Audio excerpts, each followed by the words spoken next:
Bonjour à tous. Aujourd'hui, nous voudrons juste parler d'un thème. Notre thème aujourd'hui, c'est les décrets de Dieu.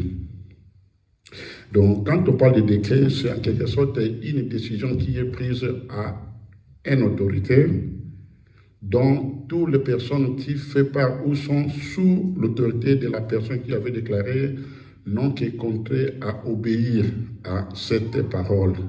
Ça peut être exemple d'un pays par lequel toi tu fais part. Le président de la République décrète un décret. Donc, toutes les personnes qui font part de ce contrat ne seront que contraints à obéir à ce qui a été décret. Donc, cela veut dire que là où il y a le décret, personne ne peut contredire, mais les personnes sont appelées à obéir. Quand nous lisons la Bible, nous allons voir qu'il y a plusieurs décrets qui ont été décrétés dans la Bible. Amen.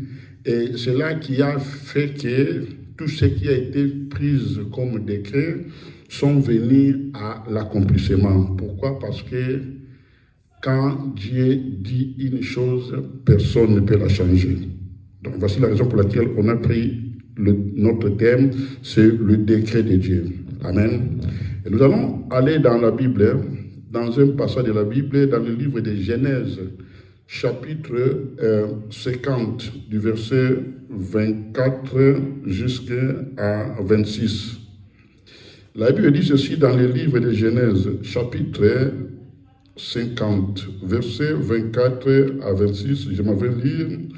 Joseph dit à ses frères, « Je vais mourir, mais Dieu vous visitera et il vous fera remonter de ce pays-ci dans le pays qu'il a juré de donner à Abraham, à Isaac et à Jacob. » Joseph fit jurer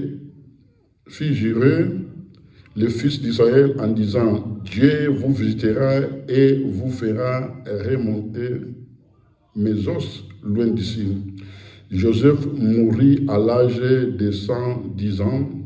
On l'embauma et on les mis dans un cercueil en Égypte. Amen.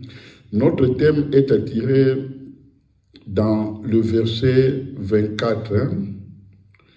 Gloire à Dieu. Nous parlons dans le verset 25. Là où la Bible dit que Joseph fit jurer le fils d'Israël en disant, Dieu vous visitera et vous fera remonter mes os loin d'ici. Verset 25. Dieu vous visitera. Amen. Joseph dit à ses frères, Dieu vous visitera et vous ferez monter mes os et vous ferez remonter mes os loin d'ici. Veut dire quand Dieu viendra vous visiter, quand Dieu viendra vous prendre, quand Dieu viendra vous faire sortir de ce pays par lequel vous êtes, vous allez monter avec mes os. Donc vous n'allez pas laisser mes os en Égypte. Ça, c'est la parole de Dieu. Nous connaissons bien la vie de Joseph. Joseph, c'était l'une des familles qui était le visionnaire par laquelle Dieu utilisait parler d'une manière ou d'autre. À travers des visions ou des songes qu'il faisait, ça lui a coûté cher. Il va aller finir en Égypte parce que c'est ses frères qui avaient vendu. Et la Bible dit, dans les temps à venir, c'est Joseph qui était parti en Égypte. Et tant que comme esclave, il est devenu l'un des grands personnages en Égypte. Donc, veut dire qu'après Pharaon, c'était Joseph. On ne peut pas dire toutes ces choses-là, mais nous connaissons bien l'histoire. Qu'est-ce qui s'est passé dans la vie de Joseph? Pendant que Joseph était en Égypte, la Bible dit que ses frères aussi étaient venus. Donc, du fait que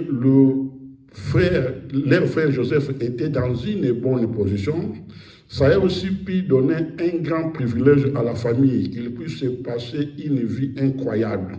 Veut dire que les enfants d'Israël en Égypte vivaient mieux que les Égyptiens. Pourquoi? Parce que leur frère Joseph était un prince en Égypte. Donc c'est lui qui... Wash me